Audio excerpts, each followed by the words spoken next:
We don't have to tell you that home prices and apartment rents all over Maine have shot up over the past 5 years or so, especially during the pandemic. Take South Portland, for example. According to the website Rent Data, 10 years ago, a 2-bedroom apartment would have cost you just under $1,000 a month. 5 years ago, it was $1,300. Now you'd have to pony up more than $1,700 for that same 2-bedroom apartment. And there's a reason why we chose South Portland for those numbers. It's there that a property management company has just told renters at Redbank Village they're going to have to come up with hundreds of dollars more a month. And as News Center Maine's Chloe Thibault reports, for a lot of families living there, that's going to stretch their budget too thin. Give me a feet. This is the yard of the home where Kevin Gilson is raising his family. A 6-year-old, 2-year-old, and an infant on the way. But in less than a year, their home sweet home in Redbank Village might not be home anymore. We're blindsided. This week, Kevin and his girlfriend learned that after their current lease, their rent will be going up by about $400 to $2,400 per month. People here aren't made of money.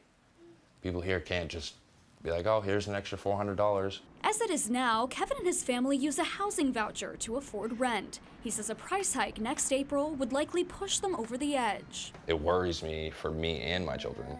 Like, I'm not sure where we would go if we didn't have this place. Stress brought on by a property management company thousands of miles away. It's all about the almighty dollar to a guy in La Quinta, California, living in a multi-million-dollar house who knows nothing about this area. Sandra Vickerson also lives in Redbank, but doesn't have a housing voucher. My husband works 50 some hours a week, and he just barely makes his share of the rent. She says she doesn't think the extra money JRK is asking for is fair. Do you think your apartment where you're living right now is worth $2,200? No.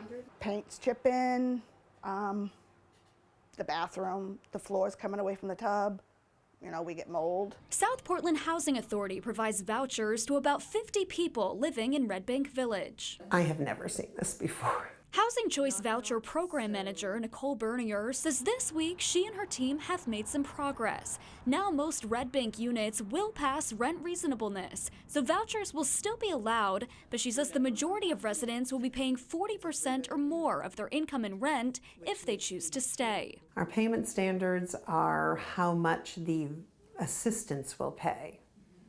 That doesn't change no matter how high the rent goes. We will still only pay so much for a unit, leaving most families in a tricky spot. Keeping a roof over your family's head is the most important thing.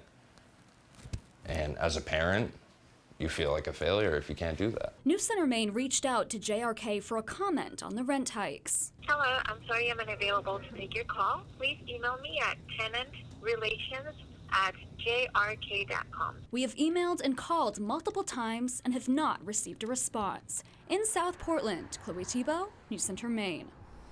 Nicole Bernier at the South Portland Housing Authority says the best thing the residents can do right now is apply for emergency rental assistance through the Opportunity Alliance. She says that process can take a while, but price hikes won't start until August for most tenants if they haven't signed a new lease yet. So by then, they might be able to get some help.